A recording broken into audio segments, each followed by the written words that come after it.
Today, my dad grounded me at the age of 21, all because I didn't text him back during a movie, as he said that I have a responsibility to listen to him since I live under the same roof as him. But despite the fact that I explained that I pay rent and I buy my own food, not to mention that I pay half the utilities in the house, he still claims that that doesn't matter, that I still need to listen to him and that I have no choice in the matter. And at this point, I'm seriously so frustrated that I just don't know what to do. Here's what's going on. Okay, so this happened last weekend and I'm still in disbelief that this is actually my life. I went to see a movie with my friends on a Friday night, and this was nothing wild. It literally was just a normal weekend for me. I turned my phone off because the last time I left it on, it kept lighting up and some guy shushed me. So now I'm paranoid and I go full airplane mode. When I come out of the theater, I turn my phone back on and it immediately starts vibrating like it's trying to escape my hand. I look down and I see 7 missed calls, 4 voicemails, and 11 text messages, with a variety of question marks and one message saying, "Are you ignoring me on purpose?" And every single one of these was from my dad. I text him back and I said, "Sorry, I was in a movie." And I just figured he would say okay and move on like any normal human being. But no, absolutely not. When I get home, he's sitting on the couch like he's a detective waiting to confront a suspect. He then says to me, "We need to talk." I swear, my soul left my body because that's the phrase every parent uses right before launching into a TED Talk that you didn't sign up for. He then starts ranting about responsibility and respect and communication, and how if something happened to me, he wouldn't know. But I told him again, I was literally in a movie theater. That's all. Then he hits me with a peak entitlement parent sentence. He says to me, "Since you can't be responsible, you're not going out next weekend." Now, I've got to admit, when he said this, I laughed out loud because I truly thought he was joking, but it was not a joke. I said to him, "Dad, I'm 21 years old." But he responded by saying, "As long as you live under my roof, you follow my rules." And that's where he really messed up because I pay rent, I pay my own food, I literally pay half the utilities because he asked me to help out, so it's not his roof. It's a shared financial burden. Well, I told him that, but he said it doesn't count. But it's like, how does money not count here? He got mad when I didn't apologize for worrying him intentionally, and it's like intentionally, like I purposefully sabotaged him watching Kung Fu Panda 4 in peace. Like, what is he talking about? We're still barely talking because apparently I disrespected his authority by turning off my phone in a movie theater. I cannot believe this man grounded a legal adult with a job because she didn't respond to a text message for 2 hours. And this entire situation is super crazy to me, and at this point, I really don't know what to do. Oh gosh, you have one of those parents. That really sucks. When I was growing up, my parents never acted like that, but I knew people who did have parents like that, and it's like, dude, they are adults. They can do whatever they want. They don't need to check in, especially if you're paying rent and paying for the utilities. Like, dude, what is he talking about? Like, he really is acting like you're still a teenager and he can boss you around. Because no, you're paying rent. You're a tenant at that house and you have rights and you could do whatever you want. And that includes turning your phone off for 2 hours and going to see a movie. And you know for a fact, the only reason he did that is because he can see the power slipping out of his fingers when it comes to you. So he's doing this just to make like a show of it and not actually mean it, just so he can exert some kind of control over your life that he clearly doesn't have anymore. So here's the thing. I know for a fact if I was in your shoes, I would start looking to move out. You've got a job, you can pay for your own stuff. You clearly are way more responsible than this guy's aware of. So in my opinion, I think it's time to find some roommates and get out of there. Because this seriously is some super inappropriate behavior because this guy absolutely cannot ground you. You're 21 years old and you can literally do whatever you want. If you like Am I the Jerk, you're probably going to love Am I the Genius. Check it out, link down below in the description. Also, go to amithejerk.com/submit if you would like to submit your own stories.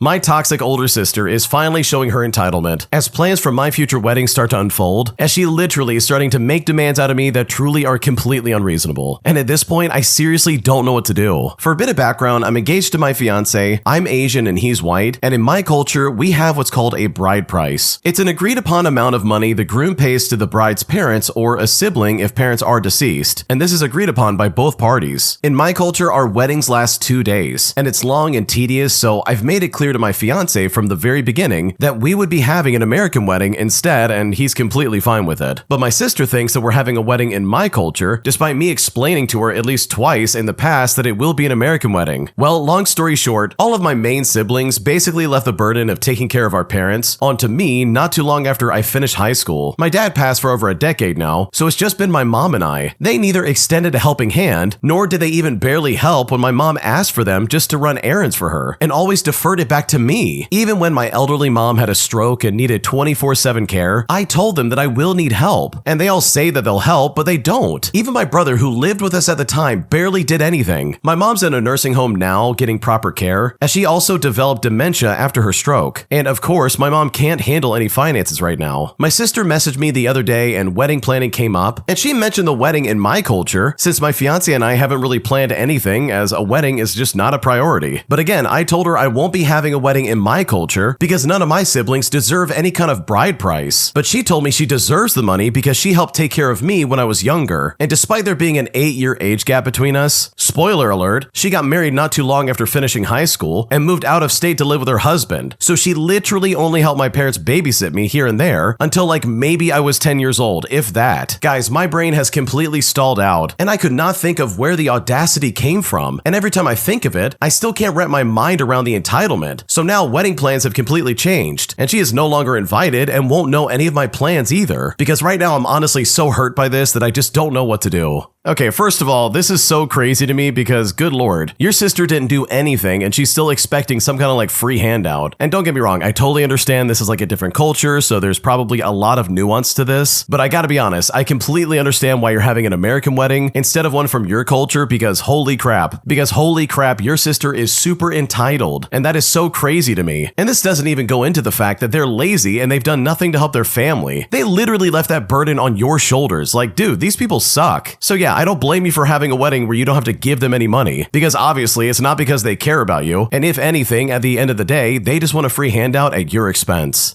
My entitled boss has been snooping around on our browser history on our computers at work. So I decided to get some petty revenge on my boss by leaving up a browser tab that literally says, "Why is my boss an idiot?" while also pretending to look for another job in the area. Because as a result, my boss seemingly panicked and gave me a pay raise just to keep me around, which for me was incredibly satisfying and a great way to get back at my boss. Here's how I did it. Okay, so I work in a fairly small office and the owner or the boss of the company works from home. He has not physically come into the office for about 3 years now. Instead, he just barks orders at us via email. The only person that he speaks to on the phone is the office manager. Myself and the rest of my colleagues, including the office manager, have a really good relationship. When the boss complains to the office manager about issues, or about us as employees, the office manager shares this information with us, and we all have a good collective moan about it. Anyways, one day the office manager told us that the boss had been complaining about all of us being on the internet for personal reasons while in the office. Now, how did the boss know this, you might be wondering? Well, this is when I found out that he logs into our computers remotely after we have all gone home for the day and looks through our internet history. And obviously he has a right to do this. It is his company and his office equipment after all. But honestly, I just really dislike the fact that this was being kept from us as employees. He was snooping on us and didn't want us to know about it. Well, this is where my very petty revenge comes into play. I decided to spend an entire workday searching the internet for available job vacancies and asking Google if my wage was fair for my industry and position. And here's the best part. I did not clear my browsing history. Before I left for work that day, I opened up the internet and I typed into the search box, "Why is my boss an idiot?" And I left it there on my screen and went home. And also, just for reference, my insult was way worse than the word idiot. Well, my boss had obviously logged in that night and saw what I left on my screen and then snooped at my search history, as about 2 days later, I got an email from him saying that he was giving me a pay raise. Well, from that day on, if I go onto the internet for personal reasons at work, I delete my history before going home for the day. So while my revenge for my boss snooping around was extremely petty, in the end, I actually got a pay raise, which overall makes this work out in the end.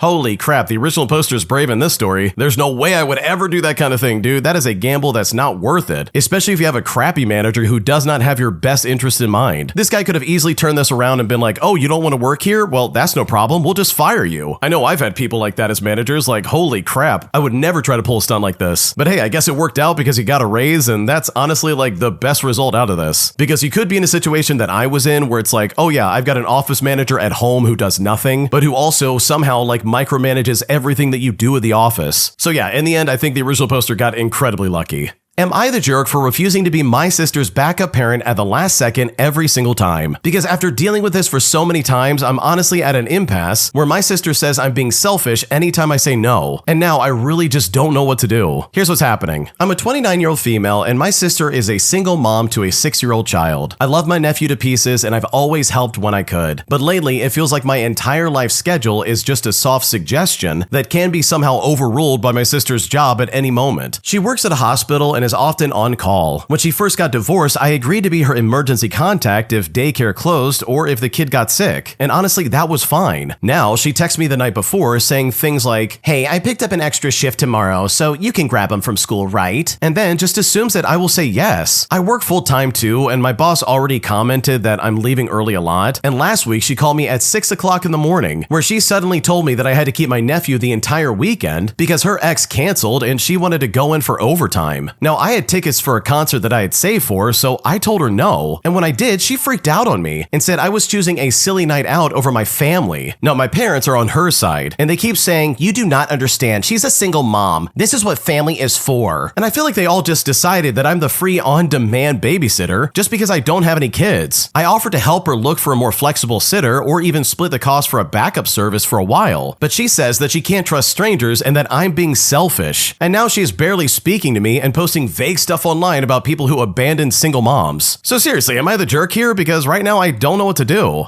Dude, there's no way you're the jerk. This is crazy. Your sister can't just be like, "Oh yeah, you're gonna watch him, right? You can take off this entire weekend and watch my kid. It's not a big deal. Come on, we're family. This is what we do for each other." Like, no, that is not the case here, dude. This is so intrusive, it's not even funny. Like, your sister is just completely taking advantage of you. She took you saying that you're willing to be an emergency contact as like permission for her to ask you to do anything at the drop of a hat. Like, that's not an emergency. That's just you poor planning. And I've always had the saying that someone else's lack of planning is not my emergency. And in my opinion, it shouldn't be the case for the original poster either. Like, that's just really crappy and unfair for you. So no, you're definitely not the jerk. Your sister's being super selfish, and from my perspective, I think it might be time for some very healthy and well-needed boundaries. Am I the jerk for telling my brother's wife that she is a bad mom after she literally let her 6-year-old daughter into my room and basically allowed her to destroy all of my stuff? Because right now I'm very pissed off and I don't know what to do. Okay, so I live in my brother's house as I'm currently finished my college courses, which is in the same city as my brother, and in fact, he suggested I should stay in his house until I finish up my college so I can save the money which would have gone for rent instead. I did try to tell him that I will be a headache for his family, but he insisted on me staying with them. Now, for reference, he has 2 daughters. One's 6 months old and the other one is 6 years old. And trust me when I say this, the older daughter is a huge troublemaker. She goes inside my room and steals things, she tears up my books, eats my snacks, etc. And her mom blames it on me for why I keep these things within her reach, even if it is in my room. She doesn't even allow me to eat junk food at home, as her daughter then starts to cry that she wants some as well, which her daughter just doesn't like. However, one day I found her daughter coloring my college books, and when I saw this, I snatched it from her, and she started crying. However, her mom actually started scolding me, asking why I was making her cry. And that's when I snapped and I scolded her back, telling her how she can't even discipline a small child, and that she should have learned parenting before deciding to have kids. After this argument, we haven't really spoken with each other ever since then, but I really felt that I should have done that. So seriously, am I the jerk here? Because this honestly is getting really complicated. Okay, in my opinion, I think it might be time to find like a different place to live, because this is just not gonna work. You've got a 6-year-old going into your room destroying your college books. Like, holy crap, do they not understand how expensive those are? I know for me personally, I would rent the books and then return them, but if you're buying them from the bookstore, that stuff is hundreds of dollars, and it's stuff you're only gonna use for like a semester and that's it. Like, good lord, that is not okay in my opinion. Also, if this is a repeated issue, then why have they not put a lock on your door? Or at least allowed you to put some kind of lock and key on the door so you can do whatever you want? Because her trying to be like, "Oh, you can't have junk food because my daughter's gonna want it." And that makes me want to say like, "Okay, stupid, well how about you keep your dumb kid out of my room and we won't have any problems?" Like, why let this happen in the first place instead of trying to mitigate it and be like, "Okay, we're gonna lock his door and that's gonna solve it." Because legitimately, that would solve the issue right then and there. So while I do think it was kind of rude to be like, "Oh, you should have learned how to parent before you had kids," because that's not really how it works, I will say that I completely understand the anger and the frustration, because if I was in your shoes, I would probably feel the same way. My girlfriend is taking a trip to Mexico without a passport, as she desperately wants to see her grandma who's currently on the verge of passing away. But despite the fact that I told her that this is a bad idea and that she definitely needs a passport if she wants to get back in the United States, she says that I'm not being a supportive boyfriend, and that instead I just need to comfort her and say that everything's gonna be okay. And at this point, I'm kind of worried that I overreacted and crossed the line, because things are getting really messy and I seriously don't know what to do. Here's what's happening. I want to preface this by saying that my Mexican girlfriend's grandmother is currently currently very sick and is on the verge of dying in Mexico. My girlfriend has talked about wanting to go to Mexico for the sake of visiting family, as well as visiting her grandma, who is in poor condition. Well, as of yesterday, her grandma has gotten worse, unfortunately. She stopped eating and her health is in very poor condition, signaling the end of her life. My girlfriend got a call earlier tonight, with no prior notice, mind you, that her family will be leaving to go to Mexico to visit her, and if she wants to leave, she must do so right away. Well, she broke down to me, thinking it's impossible because she has nothing packed. She's got nothing ready. I supported her and I told her that she won't need much, that if she just packs the essentials, she can make it, and everything will be fine. And when I said that, she cheered up some and started to pack. As she was packing, she apologized to me about ruining our plans, but I just let her know that she has nothing to worry about. Family comes first. This is the only chance for her to see her grandma, and our plans can always be rescheduled. For a bit of context, we had a trip planned, but that was the least of my worries. I just didn't want her to feel guilty for not going to see her grandma as she was passing, because I know for a fact she would blame herself. Now, here's where all the problems really start. My girlfriend doesn't like sharing much information with me for a reason that I just honestly don't know, but I then come to find out that as she's leaving with her family, she has no passport, and this threw up a lot of red flags, like what? No passport when traveling to Mexico under this administration? From what I could understand, she applied for a US passport, but she has not received it yet. She's hoping she can enter Mexico without one and then have a family member bring it over later. Worse yet, her family told her it's totally fine to enter Mexico without a passport, as they've done it before. She's seen the videos, she's seen the harassment, and she's seen the arrest and days of detention. And while I sympathize with her, I let her know I find it irresponsible for her family to suggest everything will be fine. I suggested ways to get an emergency passport, maybe an expedited passport as well if that wasn't possible, as I really do want her to see her grandma in her final moments. But she let me know that she didn't have a choice, citing that it's crazy and inconsiderate for calling it irresponsible. We discuss it and I try to understand where she's coming from, as she's currently in the process of grieving her grandma. In more ways than one, I tell her I understand her situation. I love her and I'll be there for her despite this problem. She then starts asking for advice about her passport, showing me emails from the State Department. I let her know what's going on in that email, how she can look up the status of her passport, that I can even help call and talk to them, seeing as she will be in the process of traveling to Mexico by car. And this is something she agrees to, and at this point, all is well. But the part I don't understand is where she then starts telling me that I never comfort her, that she feels like she's talking to a robot all the time. She said she expects me to tell her that all will be fine, that we can simply figure it out later, and that the only thing I should be doing in this moment as her partner is comforting her. But I would like it to be known, outside of dire situations such as this, where her not having a passport could mean the difference between coming back to the United States and not coming back, I'm always in support of her, and I comfort her every step of the way. The only problem was, in addition to the comfort that I gave her today, I brought up the lack of a passport, which in my opinion is a very serious problem. I really do not understand her family's thought process. Are they hoping border control waves them through when leaving and coming back, just because they got away with it in prior years? Do they fail to see that this administration is cracking down on lack of identification these days? I've started to come to the conclusion that her choice is her choice. I'm just worried about her. As much as I hate that she wouldn't be able to leave with her family, she could obtain an emergency passport and perhaps follow them just to avoid any trouble at the border. But also, maybe it's not my place to offer advice and what she's saying is just completely true. So seriously, am I overreacting here? Like, did I make a mistake by bringing the passport thing up? Because right now I don't know what to do.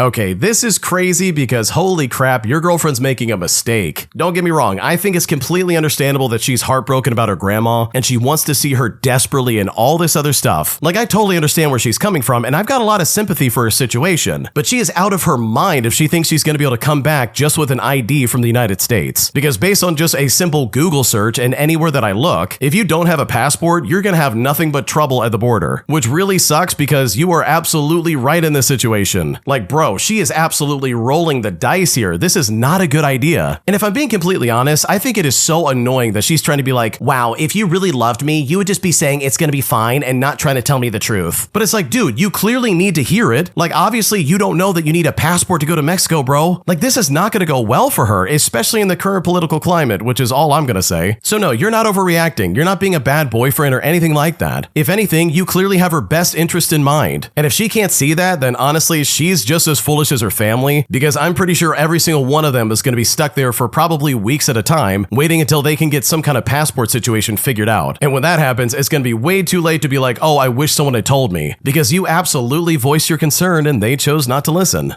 Am I the jerk for booking my wedding the same day as my friend's kid's birthday? Because right now she is pissed off at me and losing her mind, basically insinuating that I need to change my date. Here's what's happening. Okay, so my fiance and I have been engaged since 2019. Since our engagement, we have planned to have our wedding in April. Well, due to some unfortunate life circumstances, we've had to postpone our wedding several years, and we're now finally getting married in April of 2027. The original date that we had picked out was April 17th, but unfortunately, our wedding venue was booked for that day when it came to pay our deposit. So we asked if they had any other dates available in April, and they gave us the option of the 10th or the 24th. Now, the 10th is not an option for us as that is the anniversary of my cousin's passing, and by the way, I was really close to this cousin, so we picked the 24th and we booked it. Well, the 24th is also the same day as my friend's kid's 10th birthday, and this friend has not thrown a birthday party or special event for the kid's birthday ever since they were 4. Well, apparently this friend is now raging over the fact that I picked this date and saying that I'm a jerk and that I could have picked any other month and day to get married other than her kid's birthday. So seriously, are we jerks for doing this? Because right now we're kind of blown away by this and we don't know what to do.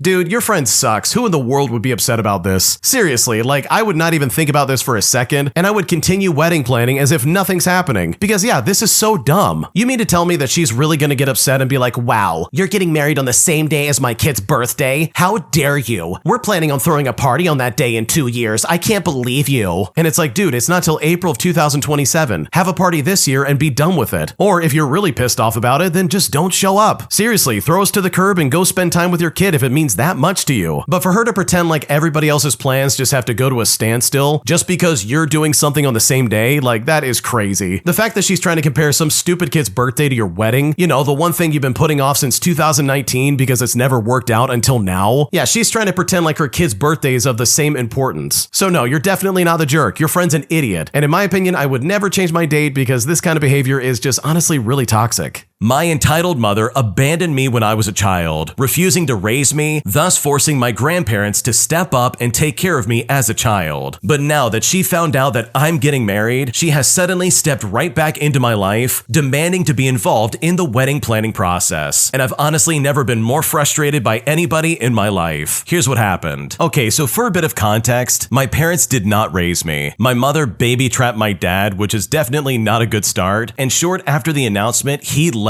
She didn't want me anymore, so my grandparents took me and raised me as their own. She was never a mother to me, and when my grandparents died, we lost contact for 2 years. Fast forward, and I announced my engagement on Facebook, and she called me right afterwards. Now, it's important to know that she's not my Facebook friend, nor does she have my number, so I was so confused. Now, if it's not weird enough, she starts arguing with me that she's upset that I didn't call her first, as she's my mother. She said that a wedding is a big event for a mother and her daughter, and she wanted to be involved. And oh boy, trust me, did she complain about everything. It's a spring wedding, so nature and cottagecore thematics, and the dress code is pastel colors. No brown or gray, black, white, even for me and my fiance. And my menu is mostly vegetarian. I posted pictures of me and my bridesmaids dress shopping, and she called me furious. She said that I owe my sisters the bridesmaid titles, and dress shopping is a thing between a mother and her daughter, and I just ruined her experience. Now, for reference, my sisters are not even on the guest list. And about that, this is a child-free wedding. And she said to me, this is a personal attack against her new family, and that she can't accept that. I replied by saying, okay, well, you guys are not invited anyways. Well, she ignored me, obviously, as my aunt must have shown her the invitation because she called me again. She said that my sisters being neurodivergent would be overwhelmed by an outside wedding, and that I need to have a buttered pasta or a hot dog on my menu or they wouldn't eat. I replied again by saying, I don't care because you guys are not invited. And it was then that I decided to block her. But yet again, she calls me with her boyfriend's phone and tells me that she found a better venue for me. Also, she said that since I'll wear her wedding dress, we need to meet for measurements. Now, for reference, her dress is a big white princess dress with a corset, but I told her that none of that is on the theme and that she needs to stop calling me. Fast forward to her recently, and she messaged me on Instagram and said that I need to change my wedding day because this is my date and it will bring misfortune. So I'm honestly just so annoyed at my mom's entitlement because I seriously do not want her showing up at my wedding. Wow, your mom is seriously obnoxious. Not only did she baby trap your dad, but she also didn't want anything to do with you. She literally is the definition of an awful mother. And now that you're getting married and you have this wonderful dream wedding that you're planning, she is suddenly trying to insert herself in the middle of this and acting like you two have some amazing relationship, even though you definitely don't. Like seriously, what is her problem? She's trying to pretend like you had some great upbringing between the two of you, when in reality your own grandparents had to step in as parents and raise you. It is really disgusting the way she's acting, and the way she's literally trying to take over your wedding. I mean, wouldn't you think that she would catch on eventually that you are not inviting her to your wedding, and that she is not going to be there no matter what, meaning that she has no say in what you do or don't do for your wedding? And on that note, in my opinion, it wouldn't be a bad idea to hire some kind of security. I can guarantee you, if she's this obsessive about your wedding, then she will absolutely try to show up and probably crash your wedding. Because based on what you've described, I would not put that past her in the slightest. And I think that definitely is a reality that you need to be prepared for. If you like Am I the Jerk, you're probably going to love Am I the Genius. Check it out, link down below in the description. Also, go to amithejerk.com/submit if you would like to submit your own stories. My husband of 19 years doesn't trust me and can't get over me kissing another guy 23 years ago, and constantly brings this up anytime we have an argument, and I'm now at such a loss that I seriously don't know what to do. Here's what happened. So I met my husband when I was 23 years old. We are now 46 and 47. We've been married for 19 years and we have 2 children. The circumstances surrounding the commencement of our relationship are complex. For starters, I was unfaithful. It happened due to me being in a bad place mentally at the time that we met. Now, I'm not using this as an excuse. I was completely in the wrong. I was young and immature, and I wasn't ready for a committed relationship. I wanted to live the single life after being in a long-term relationship since the age of 14, including one that ended very badly. My coping mechanism was denial, and I led a double life for a few weeks in the first few months after we started dating. I flirted with a guy at work and I kissed him 3 times. If guys were interested in me, I teased, but other than the kisses I mentioned earlier, I wasn't intimate with anyone except for my husband. I was 23 and I was stupid. Eventually, I came to my senses and I came clean. My husband and I had fallen for each other hard and very quickly. I wasn't ready for a committed relationship, but I was in love and I wanted to make things right. He initially wanted to break up with me, but I left the decision up to him. He asked me to cut off all contact with the other boys, and so I did exactly that. I even cut off most of my friendships and social circles, just to demonstrate how sorry I was and to help regain his trust. And since then, I have not done a single thing to give him any doubt of my fidelity. I greatly regret my actions and would give anything to repair the hurt I caused my husband. He eventually said he forgave me and we could move on together. We then had a great relationship and married 4 years later. Now, fast forward 23 years, and he still brings up the events of our early relationship whenever we have an argument. He keeps trying to get me to confess that I slept with someone even though I didn't. Our marriage has disintegrated. We have 2 kids with disabilities, so the focus for a long time has been on them. We have no connection and we are not in a happy marriage. I now also have early onset Parkinson's disease, so things are really hard for me, but I still work and I still manage the bulk of the kids' disabilities and the mental load. A year ago at Christmas, he blew up at me and said that he wanted a divorce. He said that I was too controlling and he had had enough. The trigger was me staying up late cooking gingerbread cookies and then tidying up the toy room. Parkinson's keeps me awake at night, so I decided to get some chores done, and that kept him awake. I didn't realize that it was such a problem. The next morning, I was rearranging things in a different way than he wanted, and he just blew up at me. He got completely drunk, ruined the family Christmas, and made a total mess of himself. The past got brought up again, and he wanted revenge. He stole Christmas money that was gifted to me so that he could use it on a lady of the night, if you know what I mean. Now, I stayed calm throughout all of it. I tried to keep him safe and defuse the situation, despite the hurt that I was feeling. Now, he didn't follow through with wanting to see a lady of the night, and he did return the money the next day. And on that next day, he sobered up and he apologized. He said that he wasn't coping mentally, and he didn't mean what he said. I forgave him and I supported him. He said he would organize marriage counseling, even though he hasn't done that, and stayed sober for about a year. He saw a counselor at work for himself twice, but didn't follow up ongoing sessions. Now he has started drinking again. He doesn't drink to excess, but has a few drinks every night. We haven't been intimate in years and we have no connection. We live parallel lives. He has his own hobbies and enjoyment, and I enjoy the kids and their disabilities, and I try to manage my disability too. But I struggle to find the time due to all my efforts going towards the kids and even him. My disease is so bad that even walking is a challenge, but I push on alone for my kids. I listen to any problems that he has and I offer support. I have lots of problems too, but I don't bring them up. I keep everything inside as I'm afraid to let him in. My home life and my career is in tatters. I am slowly losing everything that once made me who I am. I was in a bad place late last year and I wanted to end things between us. He said he would arrange counseling even though he didn't, and we talked about what we could do to get back on track. But unless I initiate things, they literally just don't happen. I see a counselor on my own to help me deal with my own disability. Myself and the kids have a disability support worker who is single and spends a lot of time supporting our family. On Saturday, my husband invited her around to make kombucha together. I told him that I had to take the kids to the pediatrician and that I wouldn't be home. Well, he still invited her, and she came around while I wasn't home. Then I found a text message from her for his birthday, signed with a kiss emoji. Now, she is close to our family, so this may have been an innocent thing, but I was upset and uncomfortable about these two things, and I told him exactly how I felt. Well, he apologized and then brought up what happened 23 years ago. Again, it happens whenever we fight, or whenever I bring up an issue. He even went through old photo albums to look for evidence of me cheating on him. He didn't find anything as there is nothing to find, and I feel like I've been the perfect wife and have stuck by him and forgiven him on many occasions. But he has still not forgiven me for something I did 23 years ago. He tells me that he loves me, but I don't feel that he does. I think he is staying with me only for the kids and because I take care of everything else in our life. I pay all the bills, I organize all the medical care for our kids, the school administration, the calendar, all the paperwork, etc. And I do this while holding down a job and dealing with a worsening disability. I'm so exhausted by all of this. So seriously, can we ever recover from this? If he can't trust me now, will he ever trust me again? What should I do? Your husband is a massive piece of garbage, and the way he's treating you is completely inappropriate. You're telling me this guy has seriously held a grudge for 23 years? Like, my God, this guy just can't let anything go. And it's evidence that he clearly didn't forgive you back in the day when this first came out. And here's the thing, you recognize that you made a mistake. You were 23 years old and you were very stupid. You admit that yourself. So you would think that your husband would come to some kind of conclusion that you really are sorry and you are trying to move on from that. But instead, after 23 years, he still brings this up as if it happened yesterday. And it makes me think, like, buddy, what is wrong with you? If it really bothers you that much, and it's been bothering you for literally over 2 decades, then why on earth did you welcome her back into your life? Why not just break it off right then and there and move on and find somebody else? This is all so incredibly inappropriate, and it is not fair for you in the slightest, because you really have done all you can to make up for you being unfaithful. But even still, after 23 years, it is literally still not enough. Am I the jerk for telling my sister that she shouldn't have had a baby if she was not prepared to try and take care of it? Because right now, she is furious that I will not be able to help her anymore, as me and my family will be moving away. And at this point, I seriously don't know what to do. Here's what happened. So my sister and I live about an hour away from each other. She had a baby 4 months ago, and the father, who is her ex-boyfriend of 7 years, left as soon as he found out that she was pregnant. He was a man-child and made it clear that he didn't want anything serious, despite dating her so long. I kept telling her to leave because she always wanted a family and he clearly didn't, and clearly wouldn't have taken responsibility for one. Then she got pregnant and decided to keep it as she was getting older and scared that she wouldn't be able to conceive. Well, she had the baby and had to go right back to work. She never made very much, and her work only let her take FMLA leave for about a month, as she didn't have enough money. She also hasn't taken the father to court despite my insistence that she does, because she cannot afford daycare for her daughter. So now she works from 4 o'clock until 12 o'clock p.m. But I work until 5 o'clock p.m. but from home, so she drops off her baby before going to work. It's distracting from my work, and her daughter has a hard time going to bed and cries pretty much throughout the entire night. My children are sick of it, and so is my husband and I. Hardly anybody can go to bed until she shows up and picks up her kid at 1 in the morning. My children even had to study in the basement as it was quieter. I've told her to move closer, but she hasn't yet, and I really feel like she's making me into the husband that walked out on her in her life. Well, my husband is moving for his fellowship, and I let her know about a week ago ago that we will be leaving in 2 months. She and I have had this routine for 3 months now, and her daughter is 4 months old. So I let her know she has 2 months to find another method of finding care for her daughter. Well, when I said that, she got mad and accused me of leaving because I didn't want to help anymore and that my husband could go alone. I got mad when she said I should prioritize her over my family and pointed out that I'd been helping her for 3 months and it was affecting my work and my children's schooling. She then started crying and yelling that I wasn't being fair and it was only because her ex walked out on her life. I said she knew the father would leave and I had been pointing out that he was not going to be a good father since they were dating. She knew it and her friends also begged her to leave, so if she wanted a child, she should not have stayed. I said that she brought this on herself and she should not have children with a father she knew was useless and she knew she didn't have the money to take care of a child. She yelled at me saying I was saying that her daughter shouldn't exist, but when she said that, I just left and drove home. She probably cannot find childcare and pay for it, but I feel like I'm now her crutch. Even when we were younger, she relied on me a lot, and I feel like it's better that I just leave and she figures it out. So honestly, am I the jerk in this scenario? What should I do? Honestly, I really feel bad for your sister because she's in a tight spot and the one person she could rely on is suddenly moving away. So I really do take her complaints with a grain of salt because she probably has literally no one to help her out with this child. Which, by the way, yes, it is her own fault, but also that is really a tough situation. Like, I can only imagine what that must feel like to literally have nobody else to look to try and help you figure out this situation. And it's not like you didn't warn her that this would happen. Like, you did say straight up, hey, he's not gonna stick around if you get pregnant. Like, you really did try to give her some kind of warning for her to prep her life in some kind of way, but she ignored it and still had a child. And there's nothing wrong with having kids, but in my opinion, if you're not able to take care of those kids, then you definitely should not be having them. So no, I don't think you're the jerk. I think this really is just a sad situation for your sister, and I really hope she's able to figure this out sooner than later. My wife has gone off the religious deep end, and it is now drastically impacting our relationship, and I now feel so lost, and I seriously don't know what to do. Here's what happened. Okay, so for a bit of context, we've been married for 3 years and have been together for 8 years in total. Before getting married, it was important to make sure that we were compatible on some bigger questions. I don't follow any scripture-based religion or a personal God, and would probably align closest towards atheism, and that has always been the case. My wife was raised Christian, and while she believed in God and all that other stuff, she didn't feel obligated to go to church all the time or take all of that too literally. For example, she confirmed with me that she believed in evolution and stuff like that, which to me really was a relief. A key point here is that she did not want kids at all, and was vehement about that. With this as our basis and future plan, we decided to get married. I have always been comfortable to let people hold their own beliefs as long as it does not impact me now or in the future. So we get married, and about 9 months ago, I noticed my wife is starting to go to church regularly and has become more judgmental and focused on nonsense US talking points. For reference, we are not American. She then starts making jokes about wanting a baby. Her whole personality changed suddenly. She was a quiet and relaxed artsy girl, and now seems to be more snarky and highly conservative. She got so offended watching Darren Brown on TV that we had to switch it off. A few more months pass by, and my wife has clearly heavily fallen under the influence. Her friends are solely people from the church. All she listens to are religious podcasts and music. She wanted me to go to church with her every single week, and her phone is a screensaver of a cross, while mine is us getting married. Her only hobby is going to church. And when I brought up the idea that our lives were getting boring and that it may be good to find a new hobby or something like that, all she could come up with were church activities, and she became furious when I suggested that maybe she should be doing something non-religious. Now, all of a sudden, she feels the desperate need for me to open my heart to God and to save our marriage, as if I was the one who was actively changing. She threatened divorce if I did not convert within 2 months, and she had material ready for me to read and watch. Now, I told her that I would go through the material, but that there was no chance of me converting, that it was all stuff I encountered before being raised in a Christian environment too. I believe that she became born again during this period. So I went through the material, and by the end of the 2 months, she had settled down and seemed to accept that I won't change. She doesn't seem to truly believe that I've opened my heart, as she thinks that I would have 100% converted if I did. I try to explain to her that it's easier for her to convert to another religion than it is for me to become a Christian. Now, the baby talk is increasing. Regardless of me stating stating that I do not want to have kids. She is regularly hinting at babies, and bear in mind, she no longer believes in evolution, and she believes in demons and possessions, which is very alarming for me. She has stated that the child will have to be raised under her religion and will be going to church every week. She also doesn't think that I should reveal my beliefs, and this is weirdly at odds with her idea of the man being the head of the house, which seems to only relate to paying for stuff, which is another thing that appeared during this period. Now, to be clear, there is a 0% chance of me having children with her. But how long do I sit this out? I mean, could this just be a phase? Will I ever get back the woman that I fell in love with and married back in the day? Because at this point, I seriously don't know what to do. Wow, the way your wife is acting is seriously insane. Here's the thing, if you want to be religious, that's totally fine. But for her entire personality to switch pretty much overnight, and for her to do a giant 180 on all the things that you thought you were in agreement for, in my opinion, is not normal. Like, her priorities are completely mixed up, and she's not considering you in this equation in the slightest. So to that end, I think it's a really good idea that you don't have any kids with this lady. She does not sound stable, and seriously, that sounds like a nightmare if you did have kids with her. But here's the thing that in my opinion is like the biggest red flag, and this to me is a massive deal breaker, even though it's really unfortunate. She threatened to divorce you if you didn't join her religion in 2 months. That for me is seriously absolutely uncalled for, and I would not put up with that for a second. So truly, I'm so sorry you're dealing with this, and I really hope it gets better, because the way your wife is acting is not normal, and I think for your sake, it really would be a good idea to be careful moving forward. Today, I messed up by proposing to my girlfriend, resulting in her second-guessing her entire relationship with me, and then finally breaking up with me. And I honestly feel really stupid for initiating this in the first place, and I now seriously don't know what to do. Here's what happened. So as the title suggests, I proposed to my girlfriend of just under 2 years last week. Now, she was surprised, but she said yes. For reference, we're both 21 years old. We both told our families and talked more about it on the way back to our apartment, which was about a 2-hour drive. After we got back, we told our families, and it all seemed good. But problems happened when she got really anxious. We haven't had any major issues before. Even the few arguments that we have, they have all been very minor and quickly resolved. So she gets this massive knot in her stomach and goes home for a week. Well, once she gets back, we talk a lot about how she isn't ready to be engaged and had just not been 100% in, and just that she had been comfortable. The day after, we talk some more, and then boom, she is breaking up with me and says it isn't my fault. She says stuff like she just doesn't want to hurt me more and can't make a promise if she isn't 100%. We talked more this weekend, and she said she isn't willing to go to a relationship counselor or anything like that to try and narrow down the holdup, just to see if we can salvage anything. I don't think that she was looking for a reason to break up or think it's anything like that. We had talked about engagement as well as the future a bunch, and it just seemed right. Her parents were fully supportive of me asking her, and I feel dumb for shaking things up. We had both been content and very happy. What frustrates me the most is just how wrong I was, and how not once when we were talking about stuff did it seem like she wasn't 100% in. I thought we were all in, and we moved in together and had been doing great from what I could tell. So now I'm looking for another place to stay because I was too dumb to realize my near perfect relationship wasn't ready. That I caused a breakup by proposing and causing us both to think about the future and us a lot more than we probably should have. And I'm now seriously unsure of what to do. So honestly, it doesn't seem like the problem is with you at all. If anything, it really seems like your girlfriend is just not ready to get married. Like, you were all in. You felt like, yes, this feels right. Let's pursue this head on and have a life together, or something like that. But she clearly was not feeling the same way. And honestly, with all things considered, this is probably a really good thing to figure out right about now. So I don't fault her at all for saying no. Like, I think that's a very smart and mature thing to do, but I do think it's completely inappropriate for you to be hard on yourself for ever trying to assume that you somehow broke up this relationship. Because in this scenario, I definitely do not think that falls on you in the slightest. Am I the jerk for refusing to let my mother-in-law in my house to see my son, as she is constantly coming at all hours while being completely neglectful of my son's needs? Because at this point, I seriously don't know what to do. Here's what happened. I want to start off by saying that all names in this story are fake. So my husband Jared and I have a 6-month-old son that we will call Jed. I'm a stay-at-home mom, and my mother-in-law Susan lives next door to us. She just moved next door to us a couple of months ago, so this didn't really happen during our son's early months. Plus, there's no way we could have stopped her from moving over here. Ever since she moved here, she has taken to just showing up at the door to see Jed Jed and continuously knocking since she knows I'm home until I open. It's a real problem when I'm trying to put Jed down for a nap or feed him or nap myself or anything else, and she has woken him up multiple times. My dog doesn't bark but starts pacing and whines the entire time, either from excitement or anxiety until she leaves or I open the door. Susan showed up 2 weeks ago knocking after I told her the day before that Jed was teething and sleeping terribly. She came right as I had gotten him to sleep and woke him up. I told her at the door that it's not a good time, and she said that she'll come back later. I told her, please just text me so I can make sure he's awake first. It took 2 hours to get Jed back to sleep, and she comes over 10 minutes after I get him down without texting me and wakes him up again. This time, I didn't answer the door. I have a Ring camera, and she stood there for 15 minutes knocking every few minutes or so. After 15 minutes, she finally texted me saying that she's here to see Jed. I texted her back saying that he's sleeping and I will let her know when she can finally see him, and then she finally left. When Jared got home, I told him everything, and he went to talk to Susan and told her she needs to text me asking if the time works before just showing up as she keeps waking up Jed. She said she understood and would only come over when she knows that he's awake. He told her to only come over when I say it's okay. Susan has now taken to standing outside our front door and listening to see if she can hear Jed. It is a small old house, so if he's baby talking or crying, you can usually hear it. If she can, she'll knock and stay knocking until I answer. I've now taken to just ignoring her and taking Jed and my dog into the backyard or as far from the front door as I can get until I can see that she gives up or she leaves on the camera. I told my husband, and he agrees with me, that not letting her in unless she texts me first regardless of whether Jed is awake or not is the way that we need to go about doing this. My father-in-law Grant, who divorced Susan, texted me and Jared yesterday about how she is hurt and how we are being cruel by ignoring her, and how she's always wanted to be a grandma and she deserves an opportunity to bond with her grandson. She hasn't seen him in over a week. We were out of town over the weekend and made a Facebook post about how much she misses him. Susan's siblings were commenting about why she can't see him being next door, and she actually said that we weren't allowing her to for no good reason. Now, between Grant and my aunts and uncles, I'm beginning to feel like an absolute jerk, but I'm still not sure if I am one, and at this point, I seriously don't know what to do. Yeah, your mother-in-law is being absolutely obnoxious. Does she really think it's okay to knock on your door at all hours and assume that you can somehow just drop what you're doing and hand the baby over to her so that she can see him? Like, I don't know about you, but disrupting a kid's schedule and like all the things they need to do is really not a good idea, because it literally took the original poster,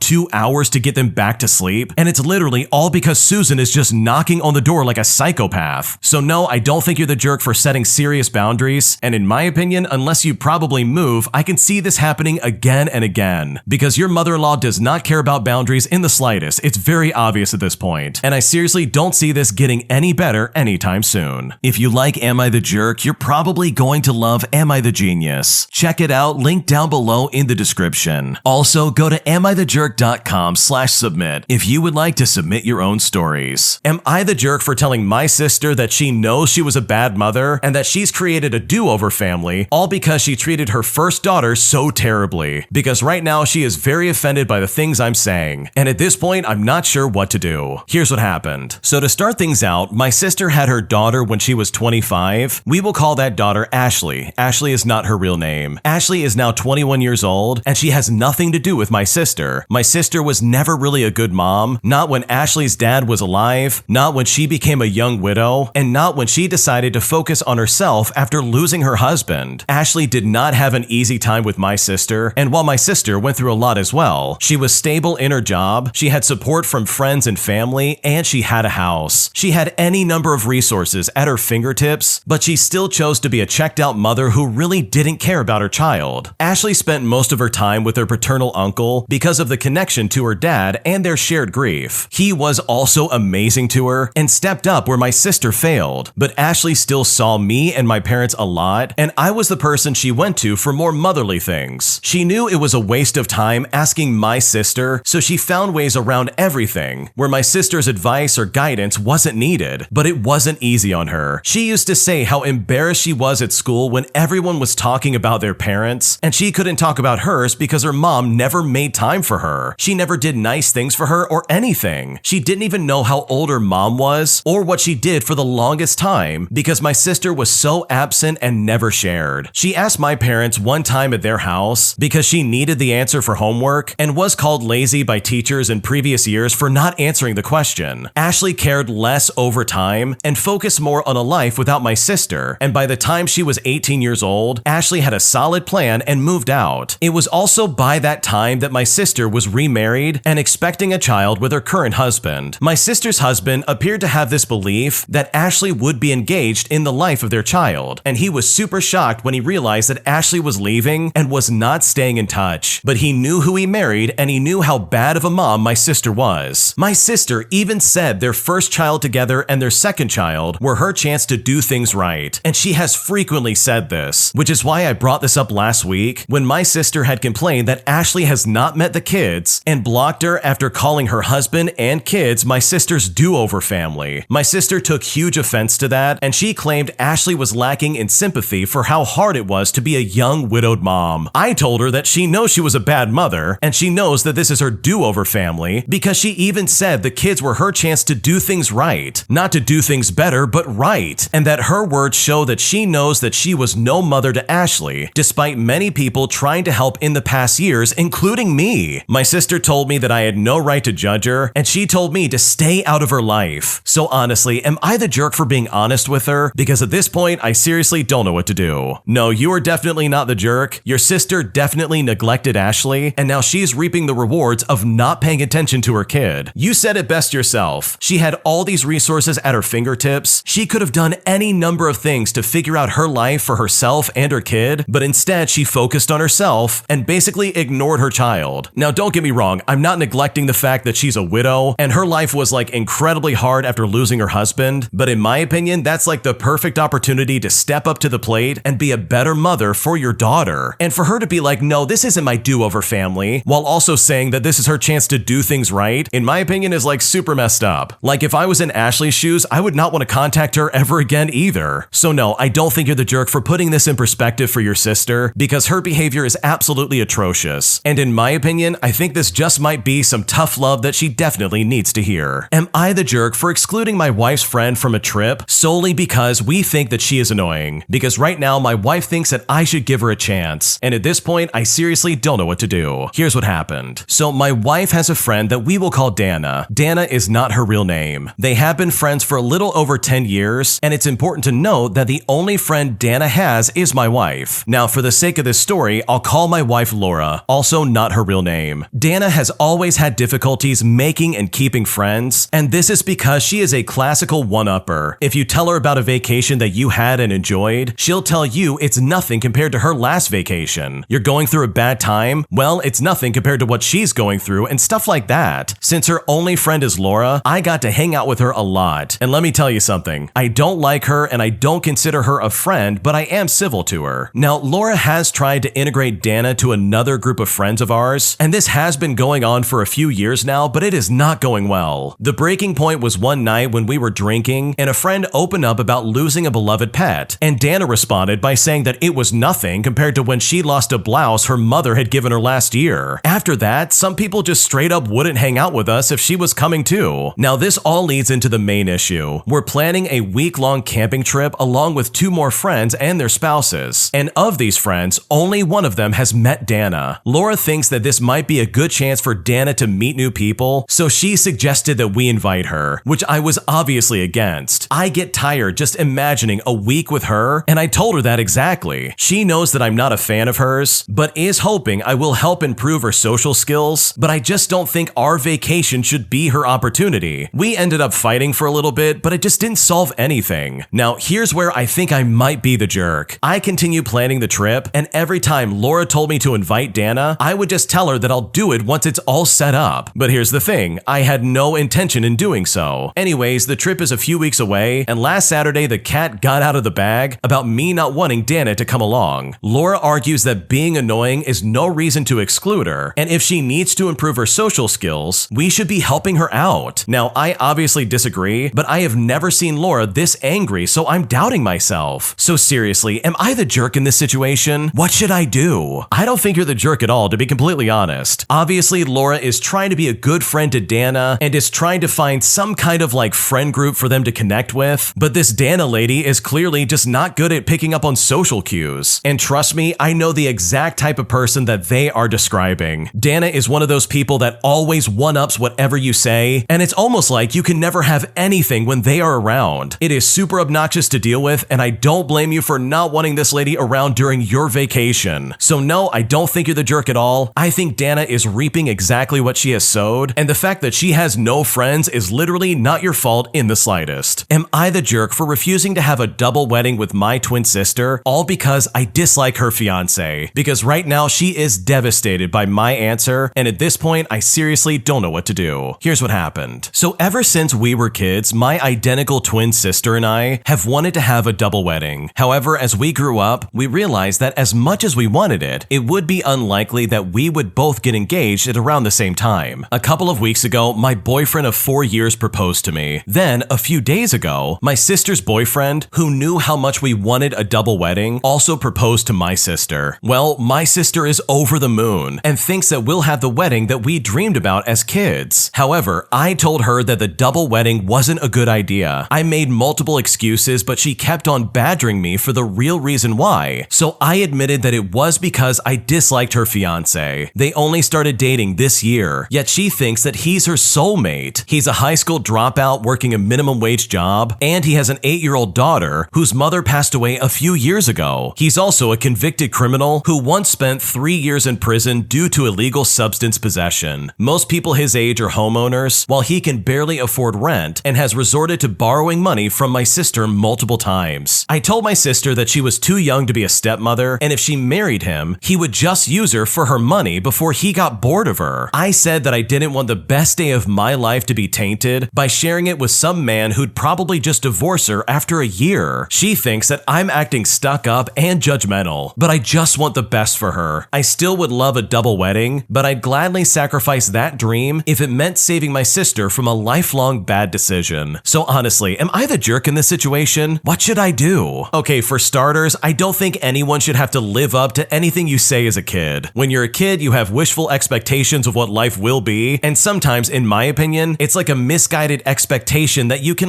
never live up to. And in this regard, I think it's not a bad idea to put that to the side, because what your sister is kind of asking for right now is not reasonable. For starters, you don't like her boyfriend at all. You find him to be a very bad person, and you don't think this is someone that she should marry. And while you definitely do not have a say in who she can and cannot marry, on the other hand, you do have full control over your wedding. So no, I don't think you're the jerk. And if you don't want to have a wedding with this guy there, then in my opinion, you are fully within your rights to do exactly that. Am I the jerk for making my bridesmaid cry and storm off at my wedding day, all because she missed a text message stating that I needed help getting ready for my wedding? Because right now, I seriously feel really bad about the whole situation, and I now don't know what to do. Here's what happened. So I got married a few weeks ago and had 5 bridesmaids, with 3 of them being very close friends. Most of our wedding parties stayed at the venue with us, so they were with us the entire morning of the wedding. We hosted breakfast and communicated that everyone needed to be ready for photos by 1:00 p.m. Well, 11:30 rolls around and my makeup artist is late and nobody has started steaming or ironing their clothes. I start to stress out a bit while my maid of honor and I arrange my room for the getting ready photos. The wife of one of my husband's groomsmen, we'll call her Emily, that's not her real name, steps in and starts steaming my wedding dress and helping the groomsmen iron their suits. 30 minutes into this, I text my bridesmaid friends asking where they were and if they could possibly help Emily while my maid of honor and I try to track down the makeup artist. One of them came up and started helping out, but I get no response from 2 of them for about an hour, and my maid of honor eventually sees them lounging by the pool. Shortly after, one of those bridesmaids, who we will call Sarah, rushes into my room as I finally sit down for hair and makeup. She says sorry that she didn't see my text and asked if I still needed help with anything. I just say that it's okay, things are being taken care of now and not to worry. She then bursts into tears, saying I never communicated what I needed help with. Now, I have never gotten married before, so I had no idea so much needed to be done, and I communicated what I needed as soon as I figured that out. She told me that I can't expect her to read my mind, and then ran out of the room crying. So it's me, my maid of honor, my sister-in-law, and my mother-in-law who were in the room at the time, and we were all shocked. The other bridesmaid simply came into the room, apologized for seeing the text message late, and started started helping, making sure that I had food to eat and coffee to drink. Now, I haven't asked Sarah to do anything for my wedding up until that morning. She even skipped out on my bachelorette party for a birthday party, which hurt my feelings a bit, but I communicated that I was just bummed out that she couldn't make it and moved on. Everyone in the room that day told me to ignore her outburst, but I felt bad that she was so upset and I didn't want her to feel that way on my wedding day. I found her after she cooled off for a bit, and I apologized if I made her feel overwhelmed, and I would have communicated my expectations earlier if I knew what they were just a little bit sooner. She said she prides herself on being helpful, and I made her feel like she wasn't. This was the kicker because she disappeared after that and ended up not helping at all. I just said I was happy that she was there with me regardless, and she was in a bad mood for the rest of the evening, didn't speak to me, and didn't even congratulate my now husband and I during the event. She left early the next morning, and I texted her thanking her for being there with us and that I was grateful for her company, and she told me to just enjoy the rest of the week, and we have not spoken since. So honestly, am I the jerk in this situation? What should I do? So while I don't think that you're the jerk in this scenario, like that would be completely unreasonable and there's no way you did anything wrong, I do, however, think it was very foolish of you to apologize to that lady, especially when you didn't do anything wrong. Like literally, this was her job. She was supposed to step up to the plate and be ready to help you out at your wedding. So in my opinion, for you to apologize to her, especially after her preteen outburst in the middle of your wedding, that in my opinion is insane and you definitely should not have done that. But more to the point, Sarah's behavior in this scenario is completely uncalled for. Like she literally made all of this about her. This is somehow your fault that you didn't communicate your needs at your wedding to her specifically. But in reality, she's just sitting there lounging by the pool on your wedding day. Like what is going on right now? That is so crazy to me. You would think if you're going to be a bridesmaid at someone's wedding, you would at least have the common decency of being ready to help out where you're needed. So no, of course you're not the jerk. Sarah's being a melodramatic loser right now, and any offense that she took is literally her own problem, and it is not something that you did in the slightest. My boyfriend's family lost their home in a fire and are now asking me to put my name on a mortgage loan so they can buy a new house. And I honestly would love to be helpful, but I'm not sure if this is too much to ask. And at this point, I don't know what to do. So I've been dating my boyfriend for almost 4 years, living together for about 2 years, and I'm just gonna cut to the chase. His family, namely his mom, dad, and sister, suffered a house fire in January, and they stayed with us in our one-bedroom apartment for a couple of weeks until their insurance got them a hotel. And thankfully, at this point, they are in the hotel. His family also had 10 cats, and 9 of those cats are in the apartment with us currently. So it's me, him, and 9 cats right now. They pay for the food and litter, but I've bought them a cat tower and some toys. They've basically destroyed my couch, but I figured that they would, and it was a cheap couch. This past Sunday, they went to see a realtor to talk about buying a house. Where they lived was a place they rented for a decade, and the landlord was angry about the fire, so they don't want to go back there even when the house is fixed. My boyfriend was supposed to be the one on the loan because his parents aren't citizens and would have to pay a lot of money on the down payment. But since he has a social security number, he can get a regular rate. The problem is that he doesn't make enough on his own. If I went in on him for the loan, our combined income would be enough to qualify. If I go in on the loan, we could stay with his family in the house and even save for our own house later. We'd have more space, which would be great because I'm trying to start a business, and I wouldn't be living in the one bedroom with 9 cats. But it's also a 30-year mortgage loan. He has told me that whatever I decide to do won't affect our relationship, but I'm afraid this will for me. If I don't decide to go on the loan, his parents said they'll get a trailer and take the cats, but his sister will probably still end up living with us because her job is close to us and she doesn't drive. And I honestly feel like I'm losing it. I feel like no matter what I do, I'm losing something. I'm just so conflicted right now. I've asked the advice of my mom and some friends, and they think they're asking too much. But if I don't go in on the house, I'm still in this apartment that costs too much, and we're gonna add an extra person to our space. So I'm wondering, should I just let them put my name on the mortgage loan, or should I accept that his sister will be living with us? I hate to add any more elements of stress to their lives because they've already been through so much, but now it's leaking into my life a lot. And at this point, I seriously don't know what to do. Okay, first and foremost, I think it's a terrible idea to put your name down on that loan. Like seriously, what are you gaining out of this? You're putting your name on the line so that other people can have a house? Meanwhile, you gotta wait and save for another house later down the line? Like seriously, what is the problem here? Like that is not okay, and that seriously is not your problem. And I'm not trying to be insensitive about the house fire or anything like that, but these people were literally renting before the house fire fire, so there is no reason why they couldn't rent again after the house fire. Why do they suddenly want to buy a house that they can't afford? And also, in my opinion, it is incredibly toxic for them to expect that his sister is going to somehow move into your one-bedroom apartment. Like, if I was in your shoes, that would definitely not be happening. I don't care how close my apartment is to their job. You're not living in my one-bedroom apartment. We will literally be on top of each other, and that's just not going to happen. So in my opinion, if I was in your shoes, I would be setting some serious boundaries. I would be telling them not only am I not going to sign up for that loan, but also this sister is not going to be living with us. That is unreasonable, and I'm not putting up with that. Not even mentioning the cats that are currently destroying your house. Because right now, the way they're treating you is completely unreasonable. And for them to literally expect you to put your financial future on the line just so they can buy a house instead of renting one, in my opinion, is completely uncalled for. My entitled brother demands that I buy him a house and pay all of his bills for him just so I could take care of him and our awful mother, claiming that I have to do this all because we're family. And I'm seriously so annoyed and frustrated, I now don't know what to do. Here's what happened. So until 2 years ago, I had a perfect 800 credit score. I never missed a payment, and I lost my job for reporting my bosses for overlooking mistreatment of my female coworkers. For 2 years, I've struggled finding work because, as I found out a few months ago, the people I was reporting on were slandering me to potential employers, costing me a job, and using my MBA making $20 an hour in an office. My credit score is awful, and I'm coasting on fumes. And the worst part about this is that my family doesn't know and is running around telling everyone I refuse to help them just so they can keep a roof over their head. I'm near the point of being unable to buy food, and these jackwagons are telling people that I should buy them a place to live. Now, why would they do this? Well, my grandmother passed away of what I suspect was COVID. I worked with a public and caught it despite being vaccinated multiple times. So I wasn't going to be around a 60-plus-year-old woman with emphysema and risk getting her COVID. She was angry, but then she never really liked me. She only needed me. He and my mother in her final days wormed her way into the house, thinking they would in fact gain ownership of it if she died. Every time I ask what she passed away from, they just say that she was in the hospital and decided to just give up. Well, she passed away, and they are facing a ticking clock because the house is being inherited in a 6-way split. This doesn't bother me because I was told years ago I was getting nothing from her estate. I was told the house would go into a trust, and both my brothers and mother would be living there. My brother, who has spent his life bouncing from one multi-millionaire relative's couch and wallet to another, thinks that I should buy a house for him and my deranged mother, just so they would have a place to live. So the man who was given a house to live in when he finally decided to leave home at 25 thinks that the man who was thrown out the week after graduation and lived in low-income housing at 17 and who is too sick to take care of himself should buy him a house. This isn't the first time he said stuff like this, and it's surely not going to be the last, but it just infuriates me how twisted these people's logic is. I know this isn't the last time because I asked him several years ago what he will do when grandma passes away, his rich uncle who has cancer in remission loses his cancer battle, and our mother who is incapable of taking care of herself is all that he has. His actual reply to this, and I kid you not, was to say to me, "Well, I will come live with you because you have to take care of me, your family." But here's the thing, when it's me, family means no help, and it also means that I have to be self-sufficient. But when it's them, it means that help and handouts are mandatory. I mean, am I wrong to be angry about them and their behaviors? I swear, having to deal with all these people who tell so many lies and half-truths, all coming up to me and shaming me before I correct them, makes me want to give up and just stop going out. And at this point, I seriously don't know what to do. Yeah, your family, especially your brother, sounds incredibly entitled. Like, this guy is quite literally surfing from one couch to the other. He is using anybody who has money, and he seriously is under the assumption that you're gonna help him out when everybody passes away. And this is all under the assumption that, oh yeah, you have to because we're family. And it's like, dude, if you were actually my family, then you would act like it and try to be self-sufficient instead of trying to squeeze money out of everybody around you. And I don't know about you, but when someone's like, ooh, you have to take care of me because we're family, chances are they're super toxic, and they are only saying that just to guilt trip you into basically taking on all of their problems. So truly, I hope you're able to find some distance from this brother because they sound absolutely obnoxious. And I know if I was in your shoes, there's no way I would ever want to deal with that. If you like Am I the Jerk, you're probably going to love Am I the Genius. Check it out, link down below in the description. Also, go to amithejerk.com/submit if you would like to submit your own stories. My dad's wife messaged me saying that I have wrecked her life since reuniting reuniting with my dad. And now I am so unsure of everything, I seriously don't know what to do. Here's what happened. So my parents got divorced when I was pretty young. My father had started seeing his current wife when he was still living with us. All my life, my mom raised me with her own money and my maternal grandparents' emotional support. Her support got me to a great place in life. I came from a small city in the Middle East, and now I'm studying at an Ivy League university. 2 months ago, I went to my country for spring break, and I met my dad after years. For reference, he cut contact with me when he married the woman he was seeing. He invited me to his house, which is my childhood home where he lives with his wife, and as hard as it was for me to go there due to the memories I had from my childhood, I decided to go anyways. I met the wife, and she was not friendly but also not rude. We had a very polite conversation, and she said that she bragged to her family about me attending Harvard. However, my dad kept telling me that his wife is really jealous of us, that she wanted a baby from him 6 months into the marriage, and that they fight regularly. So I just told him to let me know if I can help with anything. So I left the house. I came back to college, and it's been about a month. My dad and I text every single day, and he says he doesn't feel comfortable talking with me on the phone in front of his wife. Well, everything was normal until tonight. I received a text from his wife, and it was about 3 a.m. in my country. I have no idea how she even got my phone number, and she was saying all kinds of stuff to me. She said she is not sure if my mom sent me back into my father's life or if I came back on my own, but me coming back has ruined her great marriage with my dad. She said I have wrecked their home and that I want my parents to get back together, and if I do, I should tell her so she can divorce my dad. When she said this, I was genuinely shocked. My mom has her own life and frankly doesn't even care about my dad. Now, my dad did say some stuff to me where he was like, oh, I wish my marriage with your mom worked out, and that he regrets not trying harder and all this other stuff. But I never followed up since it was pointless and they both have their own lives. Well, I told her the same thing I wrote above, and that I don't understand how me contacting my dad has ruined her life. She says my dad is sad since I left and has gone completely crazy. She then said to me, don't tell your dad that I texted you, and don't make him crazier than he already is. Now, I don't know how I feel, but I am really heartbroken. I have truly been nothing but polite towards her, and I know her background. She has been married 4 times, and 3 times to men who already had a wife, but she is very different from my dad. My dad has a PhD, and she did not finish high school since she got married at 16, while also having kids at 18 years old. Now, I'm not saying academic education is everything, but it just means that they are in very different worlds. She keeps texting me saying that there is no other explanation for their marriage to become so bad, especially after so many years. And she goes on to claim that the only reason it's going bad is because of my reunion with my dad. I just don't know what to do, and it sucks since I have a medical school interview tomorrow morning, and I need to be confident, but I really am emotional, and I have no idea what to do next. Honestly, I think you need to realize that you are not at fault here, and your dad's wife is probably the reason things are going south. Like, think about it for a second. How on earth could this possibly be your fault? Like, you reuniting with your dad doesn't suddenly